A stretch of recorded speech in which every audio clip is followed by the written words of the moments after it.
everyone, it's Kerry back again today.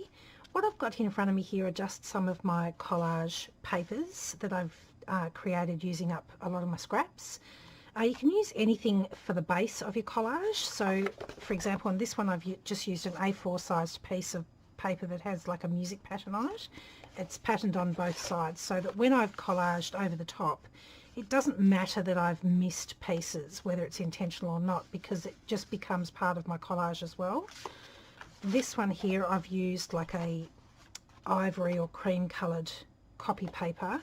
So again, when I've left pieces blank, it actually just becomes part of the collage as well. So today I'm going to show you my method and how I use up my scraps for this process. And also just give you a couple of ideas of things that you can make with your collage papers once you've actually created them. So I'll show you the method for creating the papers and then I'll tell you how I've created these. So what I've got here in front of me is just my scrap drawer with all my different scrap papers in it. I've got a piece of cream coloured copy paper, and I've also got a mixture here of PVA glue and water, and I've mixed it about 50-50. I've got a small piece of a sponge that I've just cut off like a dish sponge, and then I also have some gesso and water also mixed about 50-50 in this bottle. You don't have to use the gesso and water mix. I just find at the end it makes it a little bit more cohesive if you've used several different colours of paper, but I'll show you that when we get to the end. So to begin with, I just dip my sponge into the water and glue mix and I sort of prime my sponge, so I'm filling up the sponge with the glue and the water. And then I just start picking scraps from my scrap bin. Now I try to pick bigger pieces first. I'll probably speed this up a little bit so that it's not so boring watching me just stick things down, but I'll pick bigger pieces first. And then I wipe the sponge on the back of the paper. I don't care that I'm getting more glue onto the piece of collage or the collage base. And then I try to overhang my A4 paper just a little bit and then stick that down. If there's any bits that look like they haven't stuck, I just go over the top with the sponge and then move on to the next piece. So I'll do this piece of music paper here, and when I'm applying this collage, my preference is to always be either horizontal or vertical. So what I mean by that is I'll either stick it down this way or I'll stick it down that way. I generally don't go, you know, on an angle, but again, that's just a personal preference thing, and you can stick it on however, you know, you feel comfortable, what sort of look you would like to achieve. If my pieces are too big, I just rip them down, and I tend to work from the outside in. And I don't mind that, you know, some pieces are upside down and some pieces are up the right way. That just adds to it, I think.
So once I've got my collage papers down, I have a look at it, and if there's pieces that I feel are looking a bit too much the same, like even though this has got different colour here and there's, these are both blank, I then go back and pick out some smaller pieces just to add some interest.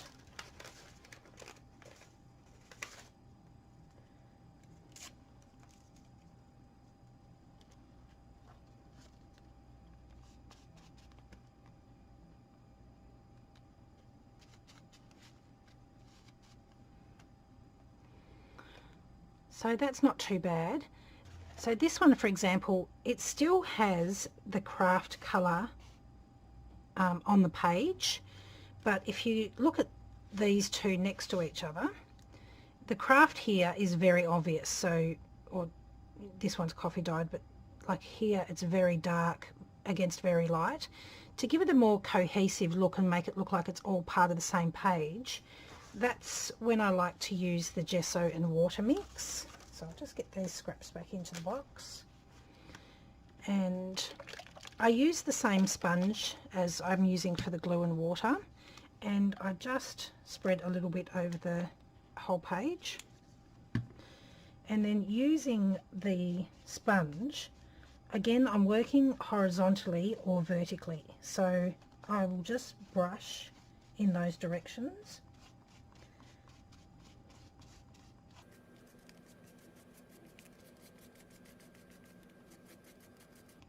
And if you find a bit of your collage that's coming up, you can just push it down with your finger.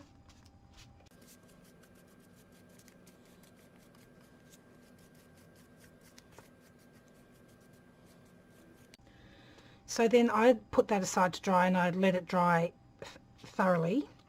Then you'll probably find when it's dry it'll be a little bit curly and it'll have bits sort of sticking up. So after that process and when it's completely dry, you can iron it. I just iron my sheets in between a couple of bits of baking paper, or you could probably just stick it in between a couple of heavy books or something like that, and it would probably flatten out pretty good. So once you've made your collage pages, where you've overlapped the edges a little bit, you'll have like these pieces hanging off here. Now if you're going to tear them up, which I have done to make clusters or tags or whatever, it doesn't matter about the bits hanging off, but you can follow the line of your original piece of paper that you did your collage on and cut around the edges, and then you'll have like a nice even piece of collage paper. So I mean, you could use that for a cover if you wanted to, as the base of a cover, or if it's very even you might want to cut squares or tags or whatever out of it. But I also like to, once I've got my collage paper, you can still use it to be part of another collage or as a base for something else. So you can just tear it once it's fully dry, and when you tear it you quite often get interesting edges because you've got the different layers of paper and then some areas that aren't gessoed, so you quite often get interesting edges of the pieces of paper. And once you've torn them, I mean, you could use that in itself as like a page border or something like that. You can cut them down if you want them to be quite a perfect sort of shape. And here's just a couple of examples of some things that you can use. So this one I've just cut it into a tag shape, basically stuck a sticker on and a label, and that's it. So really simple, easy, quick tag there, and it's just got the blank back, so you could still journal on the back of that there if you want, and it's not dimensional, so to stick it in a pocket or whatever in a tag in a journal, that's just fine. This one here has a little bit more layering, it's a little bit more dimensional, but it could still quite easily just be an embellishment on your journal page. So you could just stick it on the edge of a page, or you could use it, just glue it down and use it as a tuck spot, that sort of thing. This is just another torn piece. I haven't done anything around the edges, just stuck a couple of chipboard flowers on and a little word label with a brad. So that's ready to stick on and embellish something else. Or another little cluster, added a few little other bits of ephemera there and a little bit of lace, and again that could form the base of like another tuck spot, or another layer in your journal. So you might then want to, instead of putting flower on here, you might want to use this as, you know, the embellishment for another item. So anyway, when I make my collage pages, I usually do like a big batch at a time. It's one of those things that you can, you know, do very mindlessly if you're watching a video or something else. And I also find it's a good thing to do if you've lost your mojo a little bit, because it's just the base for creating something else. You don't have to think about it, you just create. Anyway, I hope you found that helpful. Thanks for watching. See you next time.